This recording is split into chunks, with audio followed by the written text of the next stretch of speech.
George Strait finds abandoned boy. What he does next will give you chills.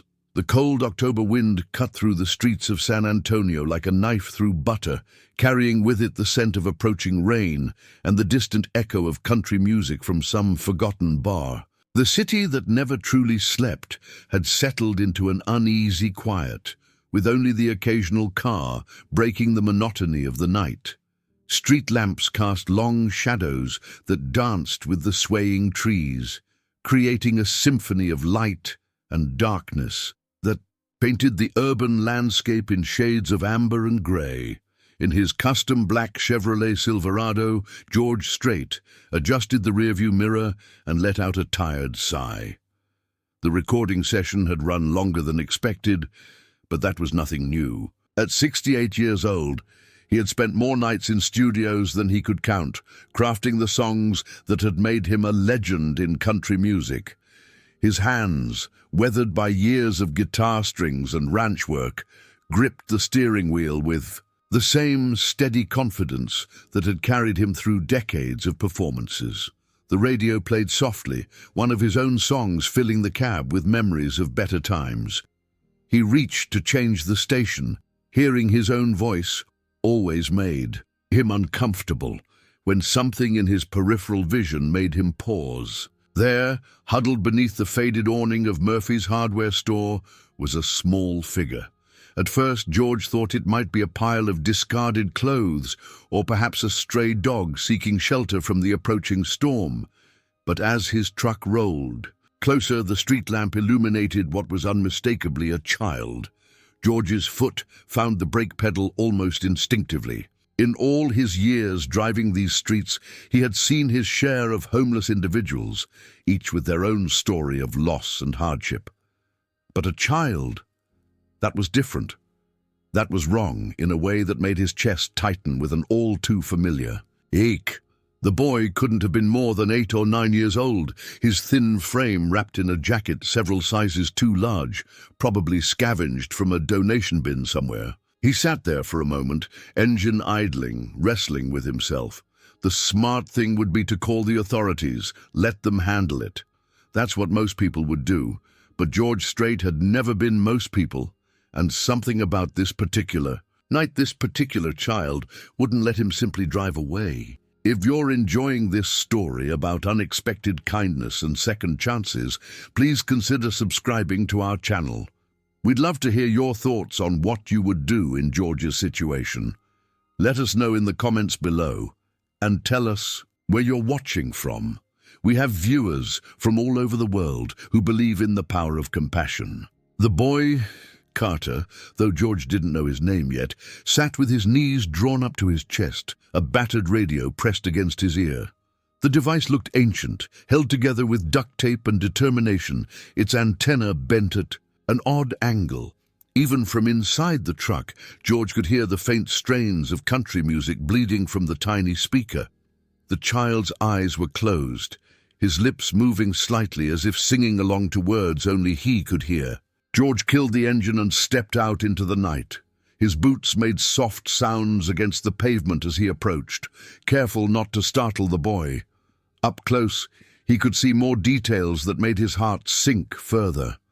The child's hair was matted and too long, falling into eyes that were far too old for such a young face. His clothes, while relatively clean, showed signs of repeated wear and hasty repairs.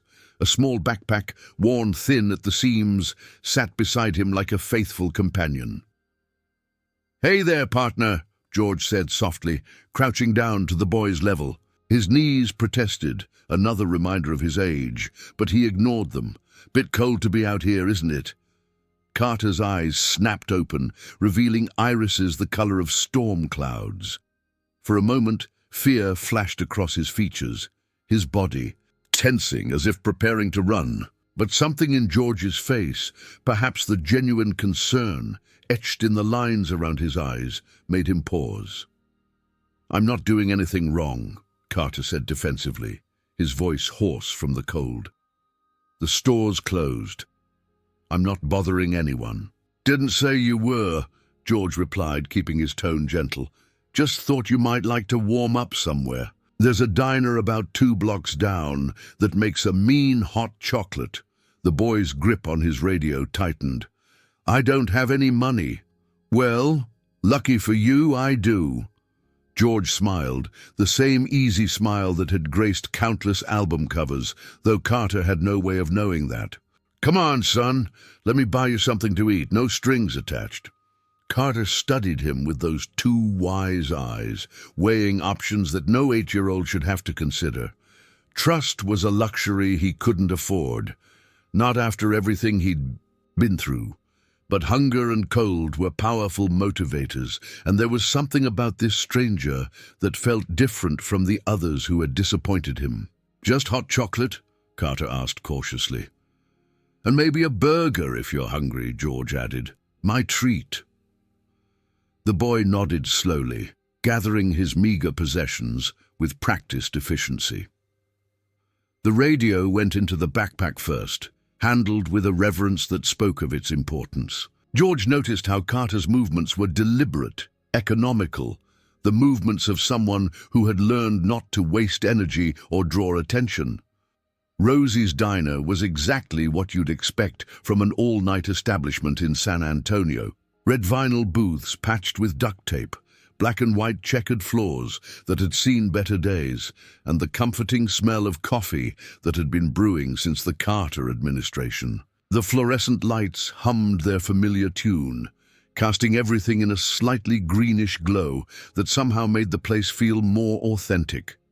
Maria, the night waitress who had been working there longer than anyone could remember, looked up as they entered.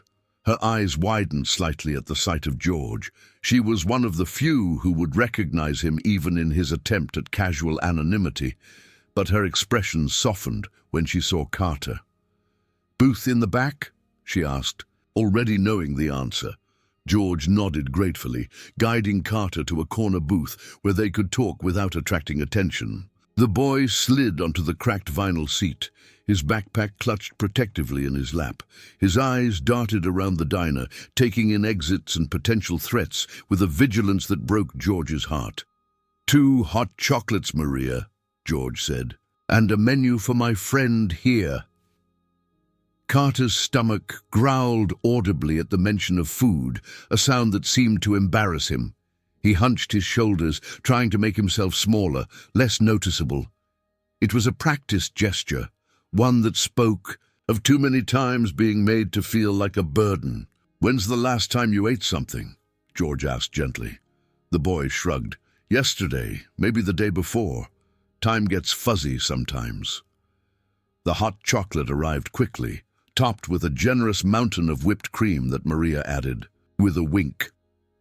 Carter's eyes widened at the sight, and for just a moment, George caught a glimpse of the child he should have been, excited by simple pleasures, unburdened by the weight of survival. "Go on," George encouraged. "It's not going anywhere." Carter took a tentative sip, then another, the warmth spreading through him like a long-forgotten embrace. George watched, nursing his own mug, waiting for the boy to relax enough to talk. He had learned long ago that the best conversations happened in their own time, like good songs that couldn't be rushed. "You like country music?" George asked, nodding toward the backpack where he knew the radio was hidden. Carter's face lit up slightly. "It's all my radio picks up, but I don't mind. Some of the songs remind me of—" He trailed off, the light dimming as quickly as it had appeared.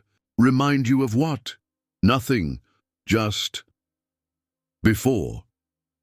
George didn't push. He recognized the wall that had just gone up, built from pain and loss. Instead, he studied the menu with exaggerated interest. "The burgers here are pretty good.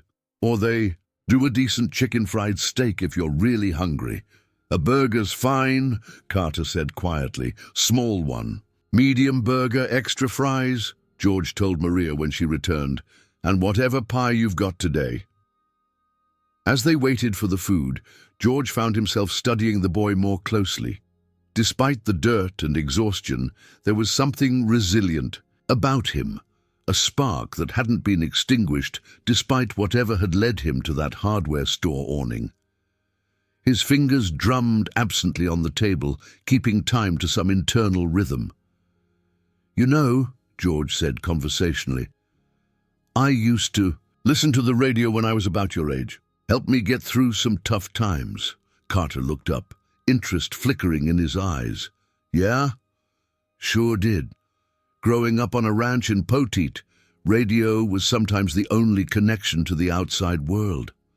I'd sit in the barn with my old transistor, listening to Hank Williams and Bob Wills dreaming about, well, all sorts of things." The food arrived, and George watched as Carter tried to eat slowly, with dignity, even though hunger urged him to devour everything in sight. Between bites, the boy began to open up just a little, not about where he'd come from or why he was alone, those wounds were still too fresh, but about the music, about how certain songs made him feel less alone, about the way a good melody could make even the worst day bearable. "There's this one singer," Carter said, some of the caution leaving his voice.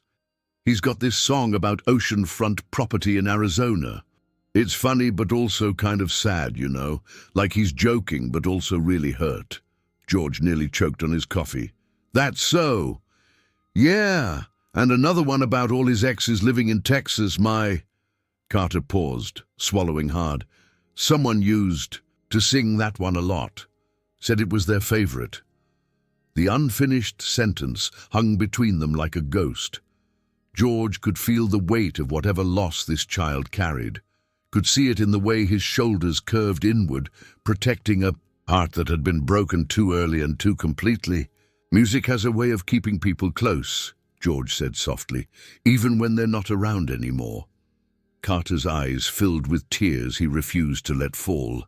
He nodded, unable to speak, and George pretended not to notice when the boy quickly wiped his face with his sleeve. They sat in comfortable silence for a while, the diner's atmosphere wrapping around them like a warm blanket. The late-night patrons came and went, truckers grabbing coffee before long hauls, shift workers seeking breakfast at midnight, insomniacs drawn by the promise of pie and understanding. Each had their own story, their own reasons for being, awake when the rest of the world slept. "I should go," Carter said eventually, though he made no move to leave. "Don't want to take up too much of your time." "Yeah, where exactly are you planning to go?" George asked carefully. The boy's silence was answer enough. "Look," George said, leaning forward, "I know you don't know me from Adam, and you've got no reason to trust me, but it's supposed to storm tonight, and that hardware store awning isn't going to keep you dry. There's a shelter about 10 minutes from here. Good people run it. They won't ask too many questions, and you'll have a warm bed for the night." Carter's jaw tightened. "I've been to shelters. They just call social services, and then it's back to another foster home where—" He stopped himself, but George could fill in the blanks. "Foster home. Is that where you're supposed to be?" The boy's laugh was bitter, too old for his years. "Supposed to be, but the Johnsons decided I was too much trouble after 2 weeks, said I was emotionally distant and unmanageable. Before that, it was the Garcias, 3 weeks. The Thompsons lasted a whole month before they sent me back. Each name was delivered with a flatness that spoke of walls built higher with every rejection. George felt anger rise in his chest, not at the boy, but at a system that could fail. A child so completely. "How long have you been in the system?" he asked. 2 years, 3 months, and 16 days, Carter replied automatically. "Since the accident." The word accident carried weight that threatened to crush them both. George didn't ask for details. Some stories demanded to be told in their own time, and this boy had already shared more than he probably intended. "Well," George said finally, "how about this? Instead of a shelter, what if I knew a place you could stay tonight? No social workers, no questions, just a safe bed and a hot breakfast in the morning." Carter's eyes narrowed suspiciously. "Why would you do that? You don't even know me." It was a fair question, One George wasn't sure he could answer fully. How could he explain the pull he felt, the way this boy's pain echoed his own losses? How could he put into words the instinct that told him this meeting wasn't chance? "Let's just say, I know what it's like to feel lost," George said finally. "And sometimes people need to help each other. No grand reason, just because it's the right thing to do." Carter studied him for a long moment, those storm cloud eyes seeing more than most adults would notice. Finally, almost imperceptibly, he nodded. "Okay," he whispered, "but just for tonight." George smiled, feeling something shift in the air between them. "Just for tonight," he agreed, though somehow he already knew it would be more than that. Some connections, like some songs, were meant to last longer than their first playing. As they prepared to leave the diner, George noticed Carter carefully wrapping the leftover pie in napkins, storing it in his backpack with the same reverence he'd shown the radio. A child who had learned not to waste anything, not to count on second chances, but maybe, just maybe, that was about to change. The drive to George's ranch took them out of the city proper, past the neon signs and concrete jungle, into the Texas hill country where the stars actually showed themselves. Carter pressed his face against the window, watching the landscape transform from urban sprawl to rolling hills dotted with oak trees. The radio in the truck played softly, and George noticed the boy's fingers tapping along to the rhythm. "Never been this far out of the city," Carter said quietly, his breath fogging the glass. "It's something, isn't it?" George replied, navigating the familiar roads with ease. "Different world out here, quieter." The boy nodded, then seemed to realize something. "You said we weren't going to a shelter." "That's right. My ranch hand, Miguel, has a guest house on the property. His wife, Rosa, keeps it ready for visitors. You'll have your own space, privacy. They're good people, won't pry into your business." Carter's reflection in the window showed skepticism battling with exhaustion. "And they're okay with some random kid showing up in the middle of the night?" "Miguel and Rosa have raised 4 kids of their own," George said. "They understand that sometimes life doesn't follow convenient schedules." The ranch gates appeared in the headlights, and George punched in the code. As they drove up the long driveway, Carter's eyes widened. Even in the darkness, the scope of the property was evident. White fences stretching into the distance, the silhouettes of horses in nearby paddocks, buildings that spoke of careful maintenance and pride. "You must be rich," Carter said, not accusingly, but with the matter-of-fact observation of a child who had learned to assess situations quickly. "I've been fortunate," George admitted. "Worked hard, had some luck along the way. Music's been good to me." "You're a musician?" Interest sparked in the boy's voice. "Like, professionally?" "Something like that." George pulled up to a modest house set apart from the main ranch buildings. Warm light spilled from the windows, and the front door opened before they could knock. Miguel stood there, a man in his 50s with kind eyes and calloused hands. He took in the situation with one glance and simply nodded. "Rosa's got the guest room ready. Fresh towels, clean sheets. Boy looks like he could use a good night's sleep." "Thank you," George said simply. The beauty of old friendships was that they didn't require lengthy explanations. Rosa appeared behind her husband, a woman whose maternal instincts were practically visible. She took one look at Carter and immediately went into caretaker mode. "Pobrecito, you must be exhausted. Come, let's get you settled." Carter hung back, uncertain. The kindness of strangers was a currency he'd learned not to trust. But exhaustion was winning over caution, and the promise of a real bed was too tempting to resist. "Go on," George encouraged. "I'll check on you in the morning if that's okay." The boy nodded, allowing Rosa to guide him inside. George caught a glimpse of a clean, simple room with a quilted bedspread and pictures of the Rodriguez grandchildren on the dresser. It looked like what a home should be. Warm, welcoming, Safe. "George," Miguel said quietly once the door closed. "This about what I think it's about." George met his old friend's eyes. Miguel had been there through everything, the highs of fame, the devastating loss of George Jr., the way grief could reshape a man's heart. "Maybe. I don't know yet. Kid's been through something bad. In the foster system, but ran away. Dee couldn't leave him on the street." Miguel nodded slowly. "Rosa and we understand. Boy can stay as long as he needs." Back at the main house, George found himself unable to sleep. He sat in his study, surrounded by gold records and photographs from a lifetime in music, but his thoughts were on a boy with storm cloud eyes and a battered radio. He picked up his guitar, fingers finding familiar chords, and played softly into the night. Morning came with typical Texas subtlety, bright, bold, and impossible to ignore. George made his way to the guest house, carrying a thermos of coffee and a bag of Rosa's homemade breakfast tacos. He found Carter sitting on the front porch, his old radio in his lap, watching the sunrise paint the hills in shades of gold and amber. "Sleep okay?" George asked, settling into the rocking chair beside him. "Best night in months," Carter admitted. "Kept waking up thinking I'd dreamed it all." They ate breakfast in companionable silence, watching the ranch come alive. Horses whinnied in the distance, and ranch hands began their daily routines.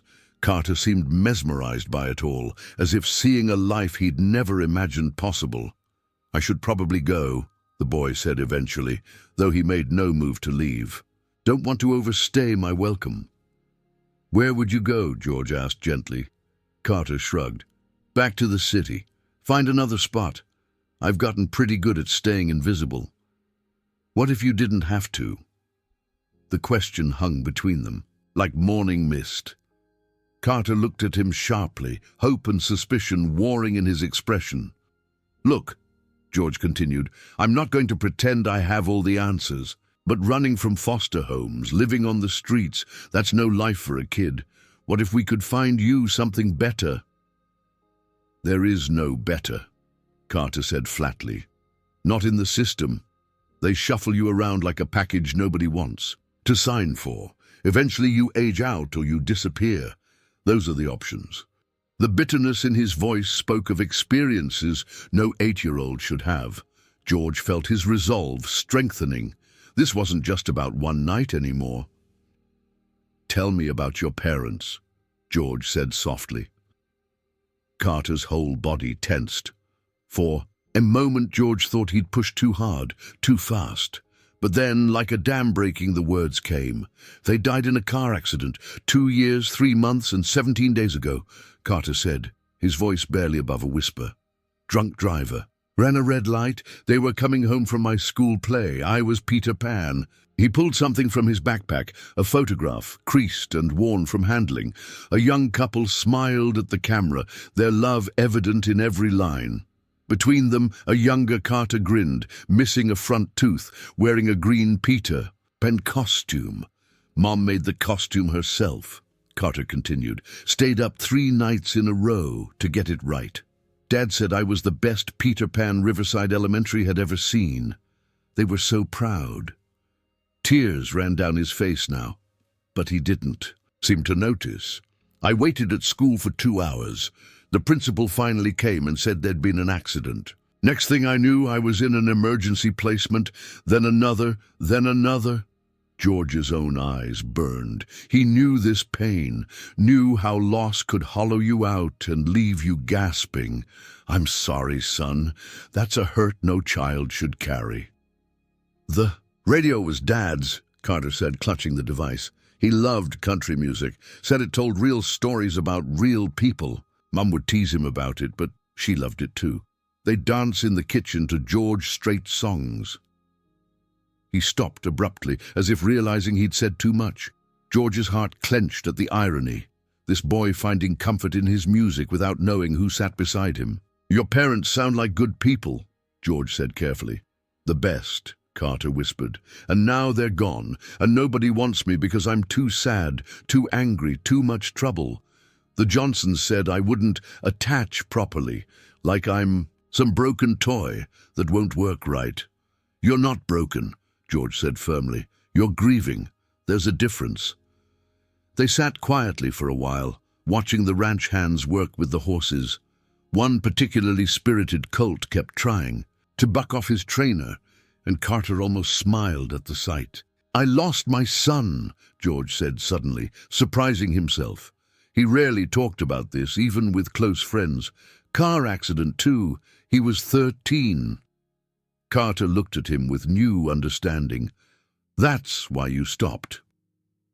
"Partly," George admitted, "but also because sometimes we recognize pain in others that mirrors our own, and maybe, if we're lucky, we can help each other heal a little." "I don't know how to heal," Carter said honestly. "I just know how to survive." "Maybe that's enough for now," George replied. "But surviving and living aren't the same thing. You deserve more than just getting by." Rosa appeared with fresh orange juice and cookies, mothering without overwhelming. She spoke to Carter in a mix of English and Spanish, telling him about her own grandchildren, making him feel less like a charity case and more like a welcome guest. After she left, Carter asked, "Why are they so nice? They don't even know me." "Some people are just built that way," George said. "They see need and they respond. Simple as that." "Nothing simple," Carter countered. "Everyone wants something." "You're right," George agreed. "I do want something. I want to see you safe. I want to see you have a chance at a real life, not just survival. I want to see what kind of man you could become if given the opportunity." "But why?" The question was almost a plea. "Why do you care?"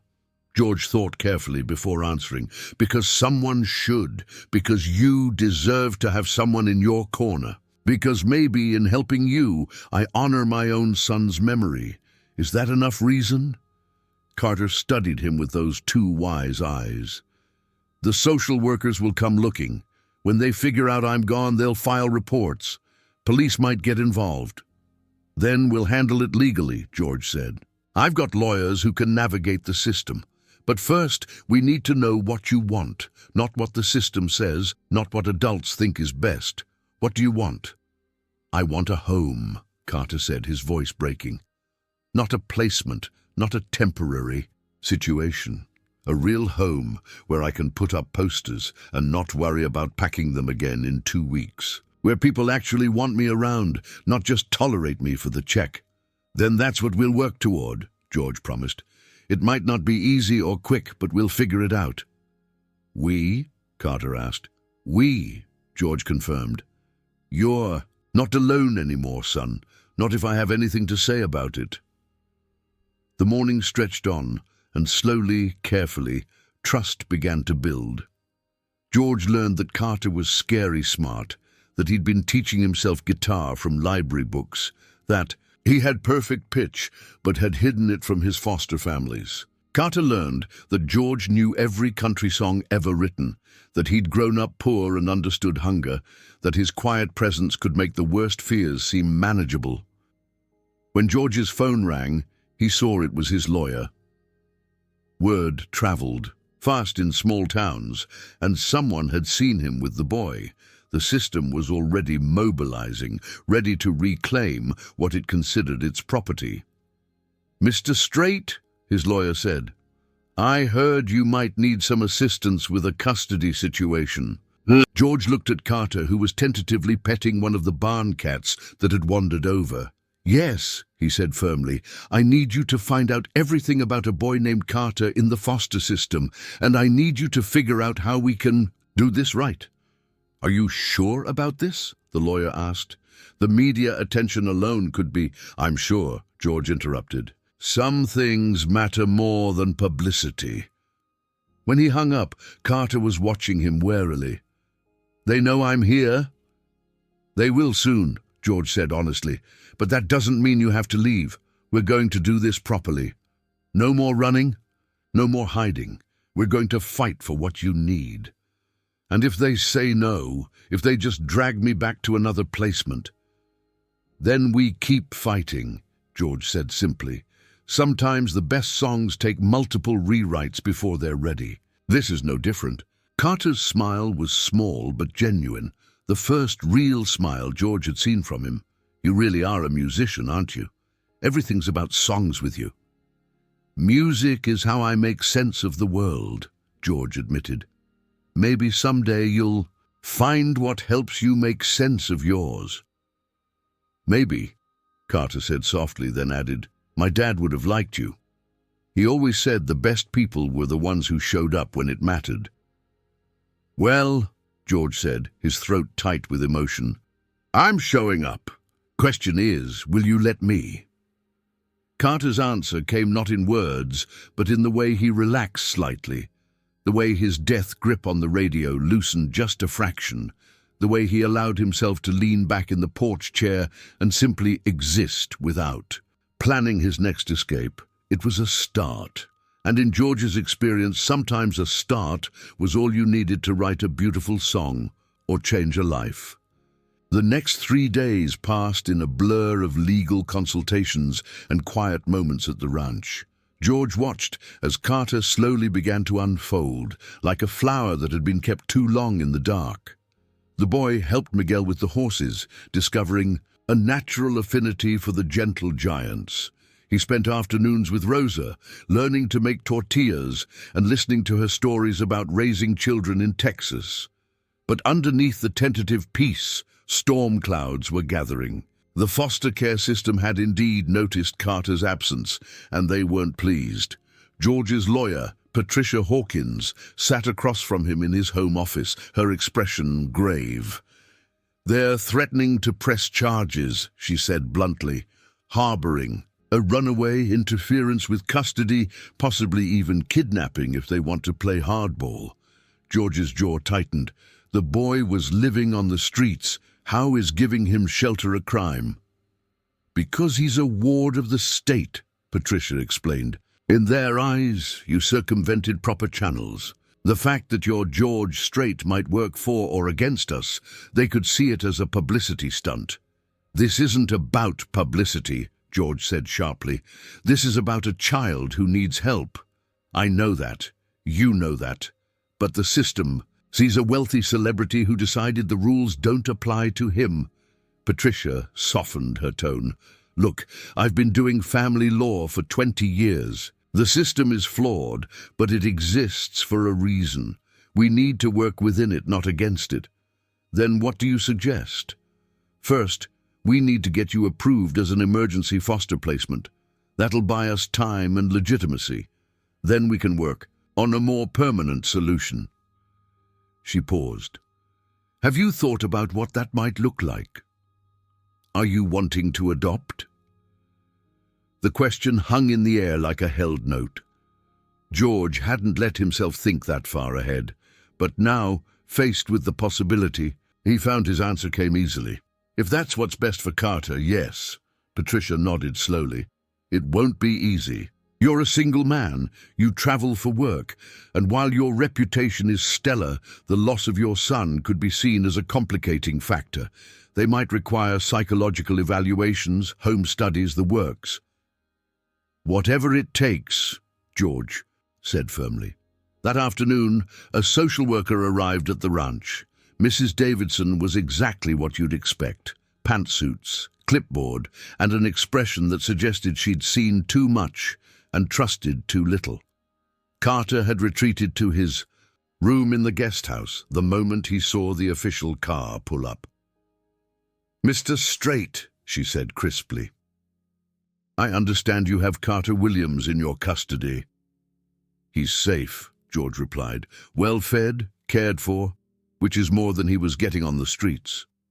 Be that as it may, you had no authority to remove him from the system. She looked around the ranch with calculating eyes. I'll need to speak with him, ensure he's unharmed. He's scared, George said. He's been bounced around for 2 years. Maybe we could talk first, find a solution that doesn't traumatize him further. Mrs. Davidson's expression softened slightly. I'm not the enemy here, Mr. Strait. I've read Carter's file. I know he's had a rough time, but there are procedures that have failed him repeatedly. George interrupted. 6 placements in 2 years? That's not stability, that's storage. The right family hasn't been found yet. Maybe it has, George said quietly. Maybe not me, but I know people. Good people who have been trying to adopt. People who could give Carter the home he deserves.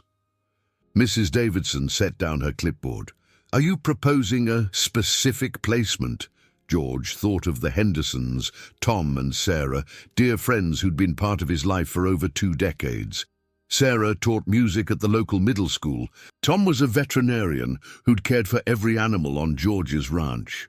They'd been trying to adopt for 5 years, caught in the endless red tape of the system. I might be, he said carefully. But first, can we talk about Carter?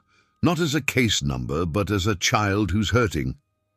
Something in his tone must have reached her, because Mrs. Davidson's professional mask slipped slightly. Tell me what. You know. George told her everything. The meeting at the hardware store, the conversations over hot chocolate, the way Carter clung to his father's radio like a lifeline. He spoke of a brilliant child who'd learned to hide his gifts because being special meant being different, and different meant being rejected. He has perfect pitch, George added. Did you know that? He can identify any note, recreate any melody, but he's been hiding it because one foster family said he was showing off when he corrected their piano tuning. Mrs. Davidson made notes, her expression thoughtful. The Henderson family you mentioned, they're in our system. Their application has been complicated. Complicated how? They're wonderful people, but they've been very specific about wanting to adopt. Some workers feel they should be more open to fostering first, proving themselves. George felt anger rise in his chest. Proving themselves. Tom Henderson delivered a foal at 3 a.m. last week because the mare was in distress. Sarah spends her own money buying instruments for kids who can't afford them. What more proof do you need? It's not up to me alone, Mrs. Davidson said, but perhaps if there was already a connection between them and Carter, if the child expressed a preference. He doesn't know them yet, George admitted, but he could. Natural introduction, no pressure. Let them meet as people first, not as potential parents and possible son.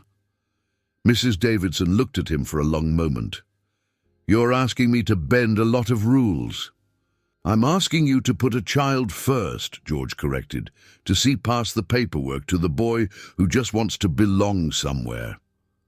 She stood up.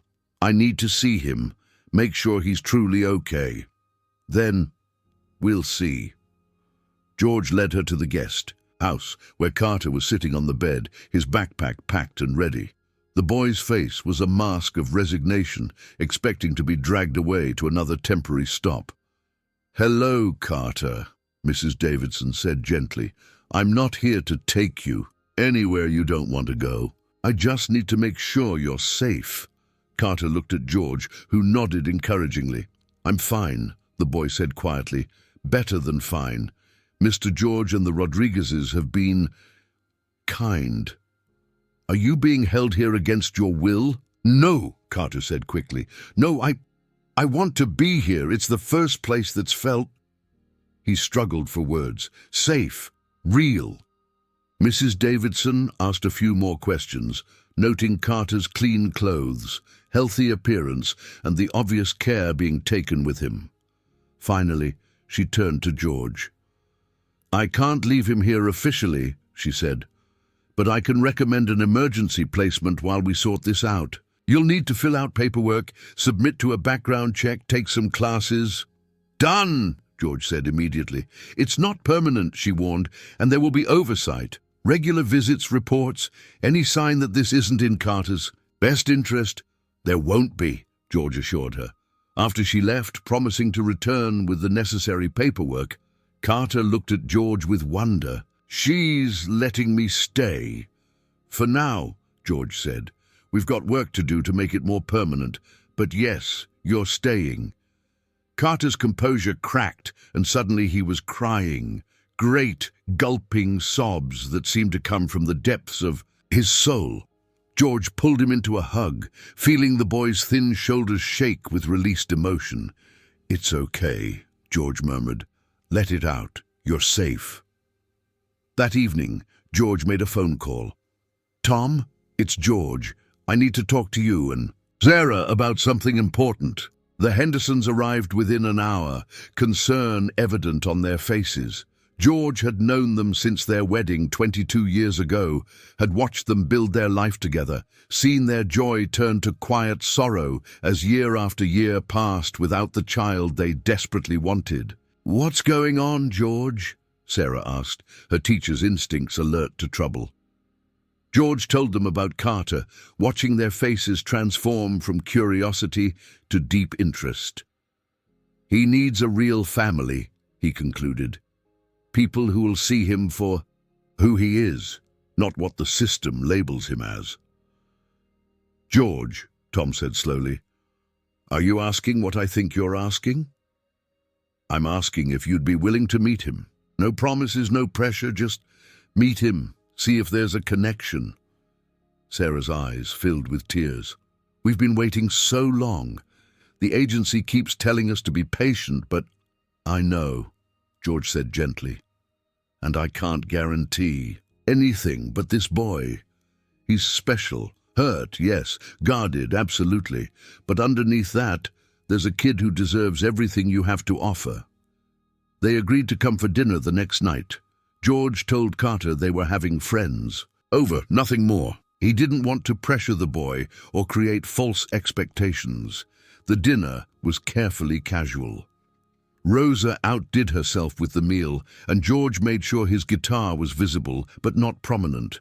The conversation flowed naturally, and George watched Carter slowly relax as Tom told stories about animals he'd treated, and Sarah talked about her music classes. "You teach music?" Carter asked, the first unprompted question he'd offered.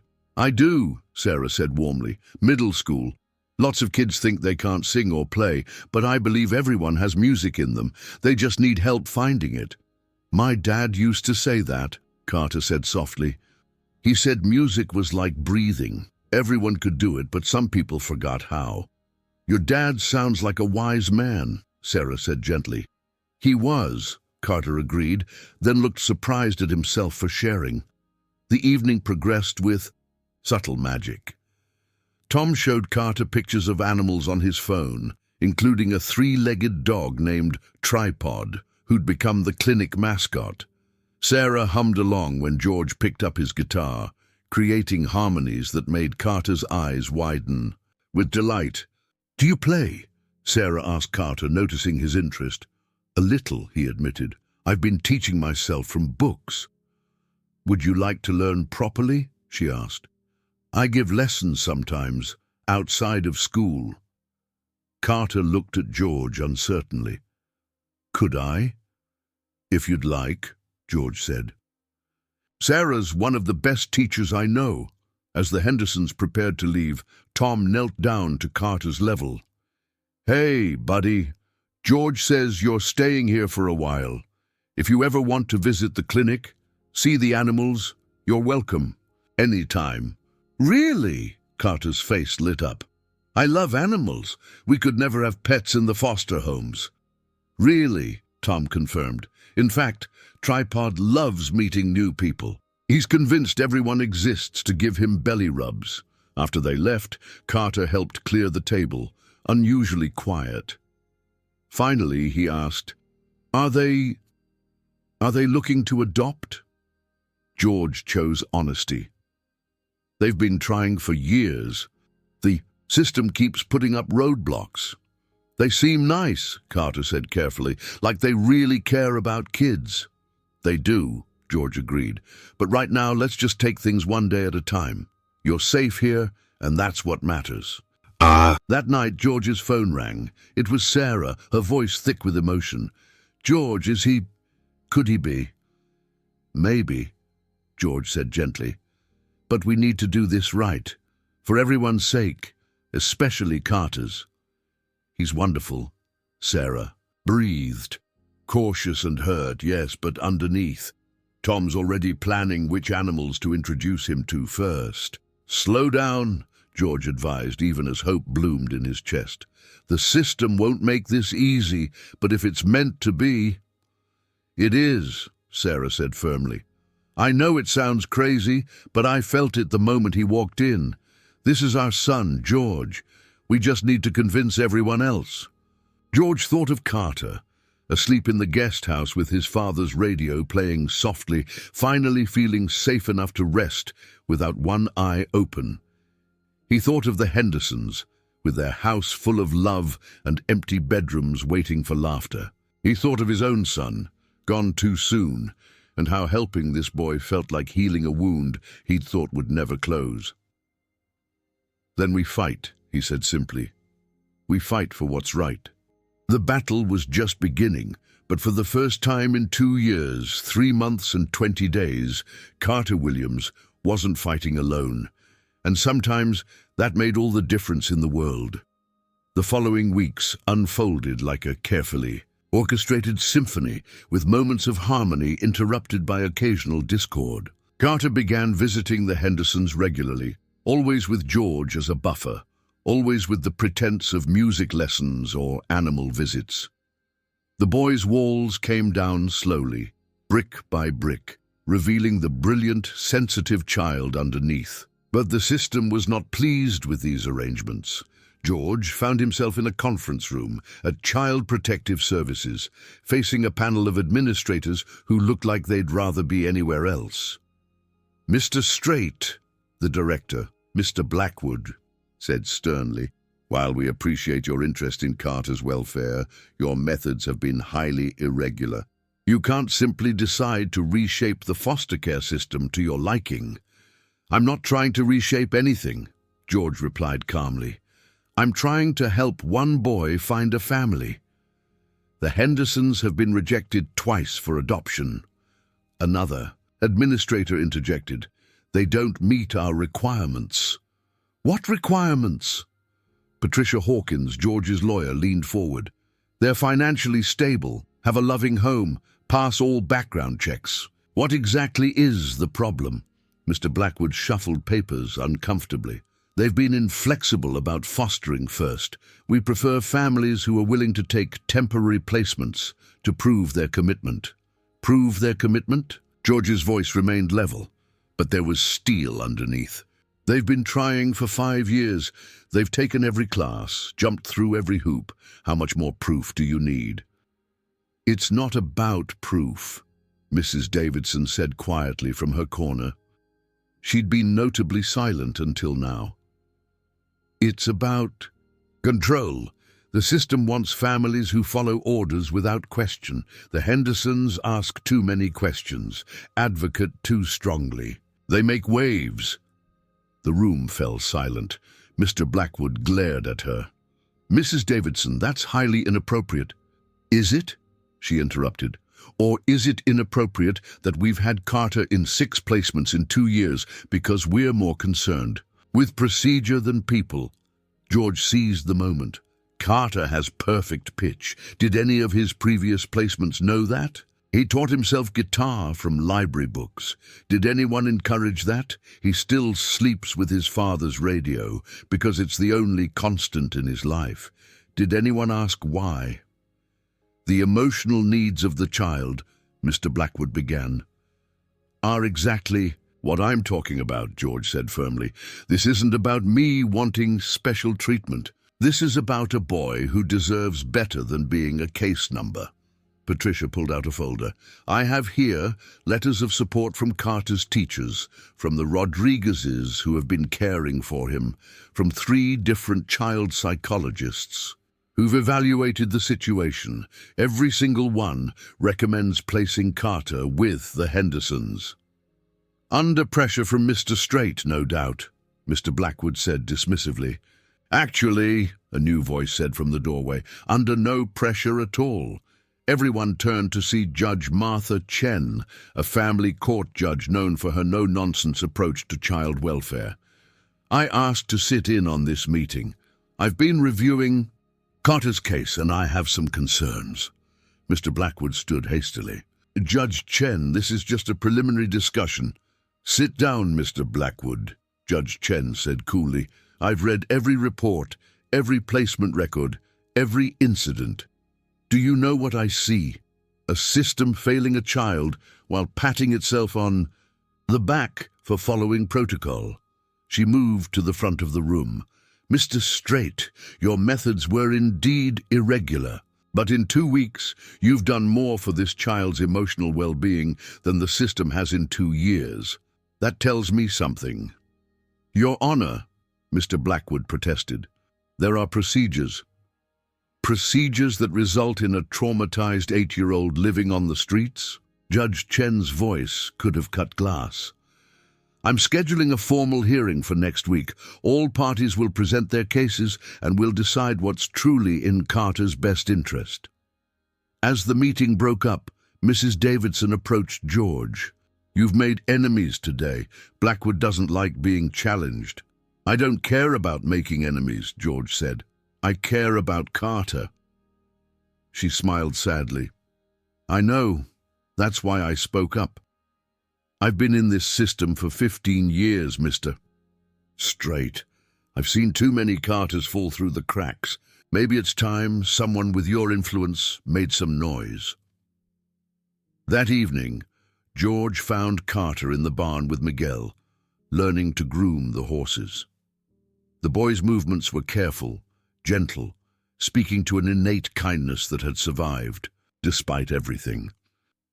There's going to be a hearing, George told him honestly. Some people want to decide where you should live. Carter's hand stilled on the horse's flank. Are they going to take me away? Not if I have anything to say about it, George said firmly, but I need you to be brave. The judge might want to talk to you. What if I say the wrong thing? Fear crept into Carter's voice. What if I mess it up for the Hendersons? George knelt beside him. There is no wrong thing. Just tell the truth. Tell them what you want. What if what I want doesn't matter? It matters to me, George said. It matters to the Hendersons, and I think it'll matter to the judge. Carter was quiet for a moment, then asked, Why doesn't the radio station ever say your last name? They just call you George. The question came from nowhere, but George recognized the deflection. What do you mean? On the country station, when they play your songs, they say, Here's George with Amarillo by morning, or that was George singing The Chair. But they never say your last name. George's heart skipped. Maybe they figure everyone knows who George is. Carter studied. Him with those 2 perceptive eyes. You're him, aren't you? George Strait, the actual George Strait. The moment of truth hung between them. George could deflect, could maintain the comfortable fiction, but this boy had been lied to enough. Yes, he said simply, I am. Carter's eyes widened. My dad. He loved your music. He had every album. He used to say you were the only singer who understood real life. Your dad had good taste, George said softly. That's why you stopped that night, Carter said, understanding dawning. You lost someone too. You know what it's like. I do, George confirmed, and that's why I know you're going to be okay. Not today, maybe not tomorrow, but someday. Will you... Carter hesitated.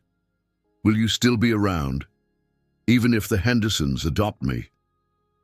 Try to keep me away, George said with a smile. You're stuck with me now, kid. The week before the hearing was a whirlwind of preparation. The Hendersons met with lawyers, submitted to more evaluations, opened their home to more inspections. Through it all, their commitment never wavered. We've waited this long, Sarah told George during a particularly difficult day. We can handle whatever they throw at us. Carter, meanwhile, was blossoming. His music lessons with Sarah had revealed not just perfect pitch, but a genuine gift for composition. He'd started writing little melodies, tentative explorations of his feelings through notes and chords. Listen to this, he told George one afternoon, picking out a melody on the guitar. It was simple but haunting, full of longing and hope intertwined. "That's beautiful," George said. "What's it called?" "Finding Home," Carter said shyly. "It's not finished yet." "The best songs never really are," George replied. "They keep growing with us." 3 days before the hearing, disaster struck. Mr. Blackwood, in what he termed due diligence, had dug deep into the Hendersons' past.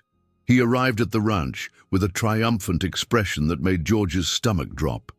"Did you know," he said without preamble, "that Tom Henderson was arrested 15 years ago?" George's mind raced. Arrested for what? Public disturbance. He chained himself to the doors of a puppy mill, protesting animal cruelty. Spent a night in jail. Blackwood's smile was predatory. Hardly the stable influence we want for a troubled child. "He was protecting animals," George said incredulously, "standing up for those who couldn't stand up for themselves." "He has a criminal record," Blackwood countered. "That's automatic disqualification." Patricia grabbed the policy manual. "Actually, it's not. Minor misdemeanors can be waived at the discretion of the board, especially when they're over a decade old and involve no violence or moral turpitude." "The board follows my recommendations," Blackwood said coldly, "and I'll be recommending against the placement." George felt rage building in his chest, but before he could speak, another voice cut through the tension. "Then you'll be explaining to the media why a veterinarian who saves animals is considered unfit to parent, while the system that lost track of Carter for 3 days last year is considered competent." Everyone turned to see Marissa Cole, an investigative journalist known for her hard-hitting exposés on government failures. She stood in the doorway with a recorder in hand. "Ms. Cole," Blackwood sputtered, "this is a private meeting." "Actually, it's not," she said smoothly. "This ranch is private property, and Mr. Strait invited me. I've been investigating the foster care system for months, Mr. Blackwood. Carter's case is just the tip of the iceberg." She pulled out a thick folder. "Shall we discuss the 7 children who've gone missing from care in the last 2 years? Or the foster families with multiple complaints who keep getting placements? Or maybe the adoption applications that get mysteriously delayed when the families ask too many questions?" Blackwood's face had gone pale. "This is blackmail." "This is journalism," Marissa corrected. "The story runs regardless. The question is whether it includes how you tried to help a boy find a loving home, or how you blocked it out of spite." After Blackwood left, threatening legal action but clearly shaken, George turned to Marissa. "Thank you, but why?" She smiled, sadly. "I was a foster kid too, aged out at 18 with nothing but a garbage bag of clothes and a chip on my shoulder. I got lucky. A teacher who believed in me, helped me get into college. Most don't get that chance." "Will the story help Carter?" "It'll help all the Carters," she said. "Sometimes you need to shine a light on the darkness before anything changes." The night before the hearing, George found Carter on the porch of the guest house, his radio playing softly. They sat together in comfortable silence, watching the stars appear one by one.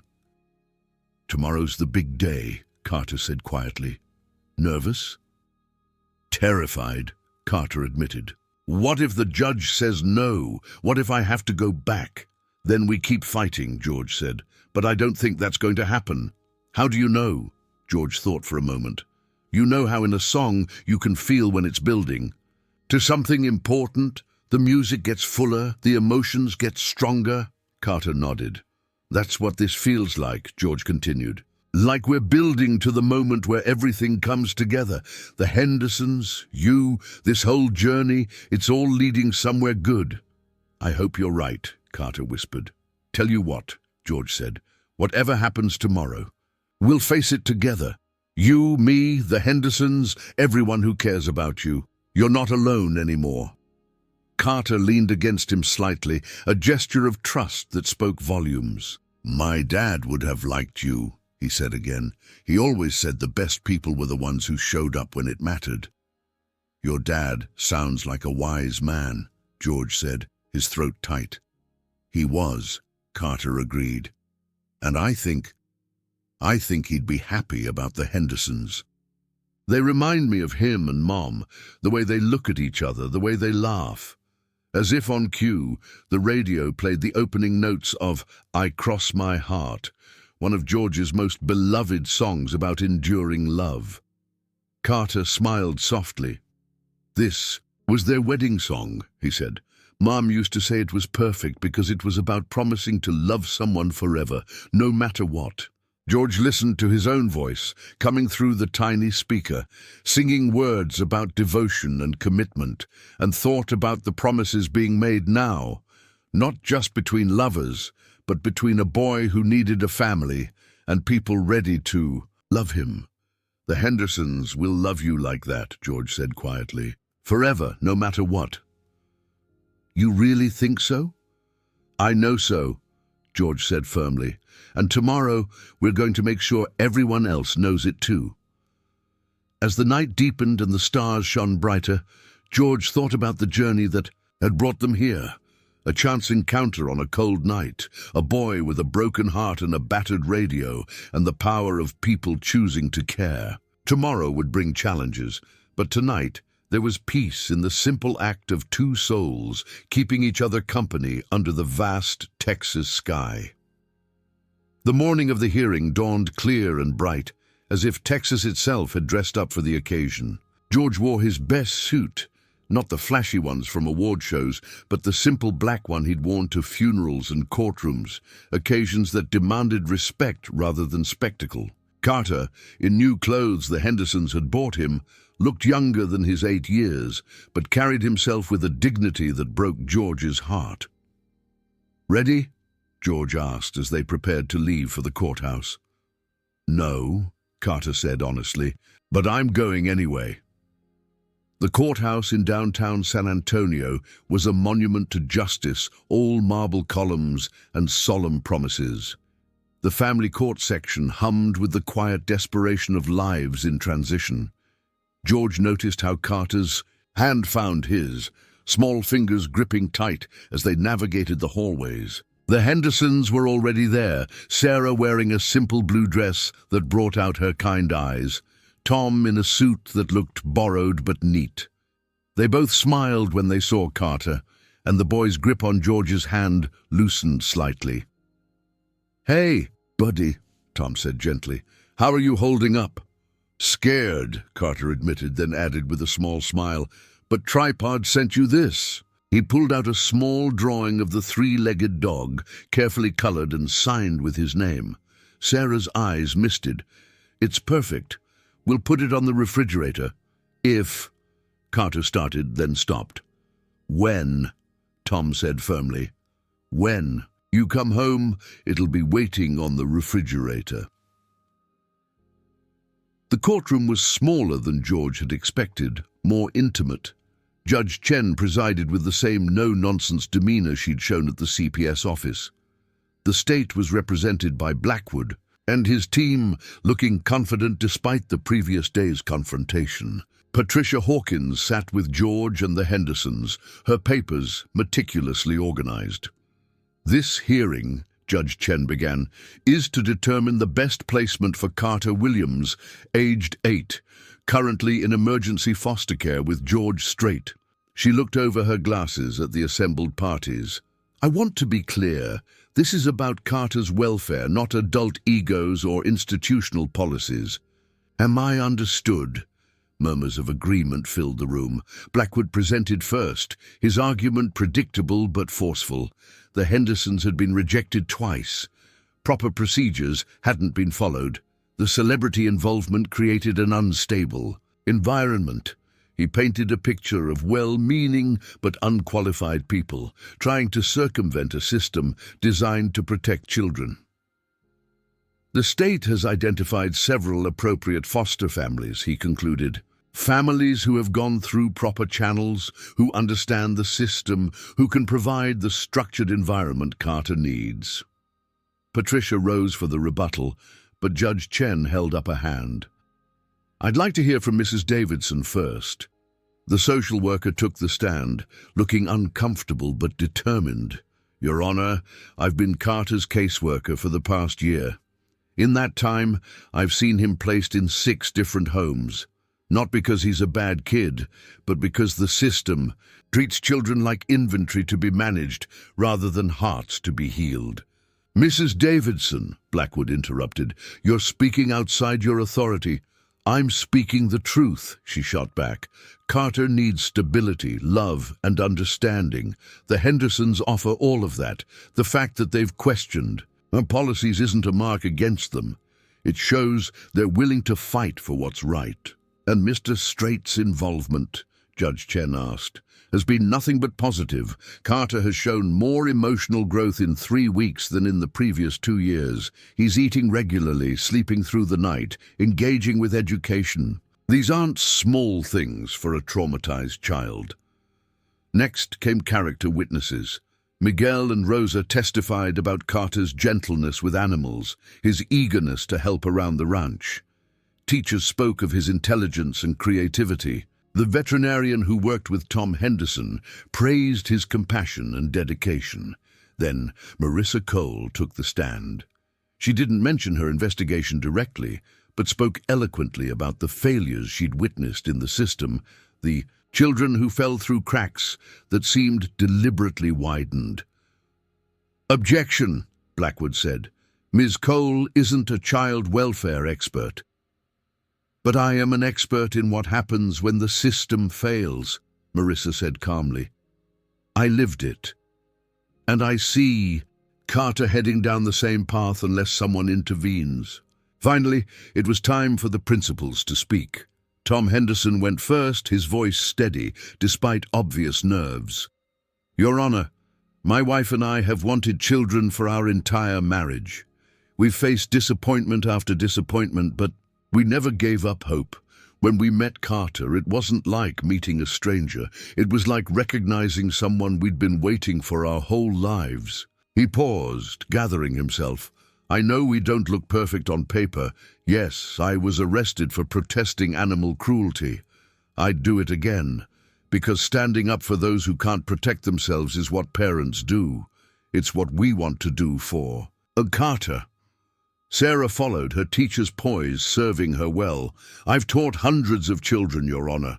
I've seen the ones who thrive and the ones who struggle. Carter is brilliant, talented, and deeply wounded. He doesn't need another temporary placement. He needs parents who will love him through the nightmares, celebrate his victories, and show him that not everyone who loves you leaves." Her voice broke on the last word, and Tom reached for her hand. George testified about finding Carter, about recognizing a kindred wounded spirit. He spoke carefully, aware that his fame could work for or against them. "I know what some people think," he said, "that this is some publicity stunt or misguided charity. It's not. This is about a boy who deserves better than what he's been given. I can't be his father. I'm too old, too set in my ways, and I travel too much. But I can help him find the parents he deserves. The Hendersons are those parents." "And if they're not approved?" Judge Chen asked. George met her eyes steadily. "Then I'll keep fighting through appeals, through media, through every legal channel available. Because some things are worth fighting for, and Carter's future is one of them." Judge Chen nodded slowly. "I'd like to speak with Carter privately." The adults filed out, leaving Carter alone with the judge. George caught his eye as he left, offering an encouraging smile. The wait was excruciating. 20 minutes felt like 20 hours. Sarah paced, Tom sat rigidly. George found himself humming nervously, a habit he thought he'd broken decades ago. When the doors opened, Carter emerged looking small, but somehow stronger. He walked directly to the Hendersons and said quietly, "I told her the truth." Judge Chen returned to the bench. The courtroom fell silent. "In my 20 years on this bench," she began, "I've seen the foster system at its best and worst. I've seen children saved and children lost. This case has highlighted both the failures and the possibilities within our system. She looked at Blackwood. Mr. Blackwood, your concerns about procedure are noted. However, procedures exist to serve children, not the other way around. When procedures consistently fail a child, it's time to examine the procedures, not punish those who challenge them. Turning to the Hendersons, she continued, "You've shown remarkable persistence and genuine love for a child you've known only briefly. Your home study is impeccable. Your reference is stellar. The only mark against you is your refusal to accept temporary placements, which I actually view as clarity of purpose rather than inflexibility." "Your Honor," Blackwood interjected, The precedent, Judge Chen said sharply, is that children deserve families who fight for them. Mr. Strait's involvement, while unorthodox, has been entirely positive. He's shown that sometimes it takes a village, or in this case a ranch, to heal a wounded child. She paused, letting her words sink in. But most importantly, I listened to Carter. He's 8 years old, but he's lived more life than many. Adults. He knows what he wants and needs. He wants a home, not another placement. He wants parents, not caretakers. He wants the Hendersons. Sarah gasped, reaching for Tom's hand. Therefore, Judge Chen continued, I'm ordering immediate placement of Carter Williams with Tom and Sarah Henderson with a fast track to adoption. Mr. Strait is approved as an involved party with regular visitation rights as the Hendersons see fit. The courtroom erupted. Sarah was crying, Tom was trying not to, and Carter stood frozen, as if afraid to believe it was real. George moved first, kneeling beside the boy. You did it, he said softly. You're going home. Really? Carter's voice was tiny. They can't, and change their minds. Really? Judge Chen said, having left the bench to approach them. Mr. and Mrs. Henderson, you can take your son home today. The word son broke whatever dam Carter had built. He threw himself at the Hendersons, all three of them crying now, holding each other like they'd never let go. George stepped back, giving them their moment, his own eyes suspiciously wet. Blackwood stormed out, muttering about appeals and procedures. Mrs. Davidson approached George with a smile. You did a good thing here. Don't let anyone tell you different. We did a good thing, George corrected. All of us. Marissa Cole was waiting outside, her recorder put away. The story runs Sunday, she said. It's going to change things. Mr. Strait, Carter's not the only one who needed a champion. As they prepared to leave, Carter broke away from his new parents and ran to George. You'll still come around, you promised. Try to keep me away, George said, hugging him tight. Besides, someone needs to teach you guitar properly. Can't have you learning everything from books. The ride to the Henderson home was filled with nervous energy. Carter clutched his radio and his parents' photo, talismans that had seen him through the darkness. Sarah kept turning around to look at him, as if confirming he was real. We've got your room ready, she said, but you can change anything you want, paint it any color, put up any posters. Really? Carter still seemed amazed by choices. Really, Tom confirmed. It's your room in your house. You get to decide. The Henderson home was everything a home should be. Warm, lived in, full of music and light. True to their word, Carter's drawing of Tripod was already on the refrigerator. The three-legged dog himself came bounding out, tail wagging furiously, and promptly knocked Carter over with enthusiastic kisses. Tripod gentle, Tom laughed, but Carter was giggling, really giggling, for the first time George had heard. He's perfect, Carter said, arms full of wiggling dog. George stayed for dinner, watching the new family navigate their first meal together. There were awkward moments. Carter still ate too fast, still hoarded bread rolls in his pockets. But the Hendersons handled it with grace. Sarah gently showing him the full pantry, Tom assuring him there would always be more food tomorrow. I should go, George said finally. Let you all settle in. Carter walked him to the door. "Mr. George, I mean George. I don't know what to call you now." "How about Uncle George?" George suggested. "If that's okay with your parents." Carter's face lit up. "Uncle George. I like that." He paused, then added, "My dad would have really liked you, and I think he'd be happy about all this." "I know he would," George said softly. "He'd be proud of how brave you've been. Will you teach me 'I Cross My Heart'? On the guitar, I mean. It was their song, and I want to play it for them someday." "It would be my honor," George said, throat tight. As he drove away, George saw them in his rearview mirror, the Hendersons, and Carter on the porch, tripod dancing around their feet, a family portrait in the making. His radio played softly, one of his older songs about finding where you belong, and he thought about the strange paths life takes. 6 months later, at Carter's adoption finalization ceremony, the courtroom was packed. The Hendersons had invited everyone who'd been part of the journey. Miguel and Rosa, Mrs. Davidson, even Marissa Cole, whose series on foster care reform had won a Pulitzer nomination. Carter stood before Judge Chen, wearing his best clothes, and a smile that reached his eyes. When asked if he wanted to be adopted by the Hendersons, his yes was loud and clear. "Then by the power vested in me," Judge Chen said, smiling broadly, "I declare you to be Carter Henderson, son of Tom and Sarah Henderson, now and forever." The courtroom erupted in applause. Carter hugged his parents, then ran to George, who was trying very hard not to cry. "We did it, Uncle George," he whispered. "We found my home." "No," George corrected, pulling him close. "You found it. I just helped with the directions." Later at the celebration party, Carter played guitar for the assembled guests. His fingers found the chords of "I Cross My Heart" with growing confidence, his voice clear and true.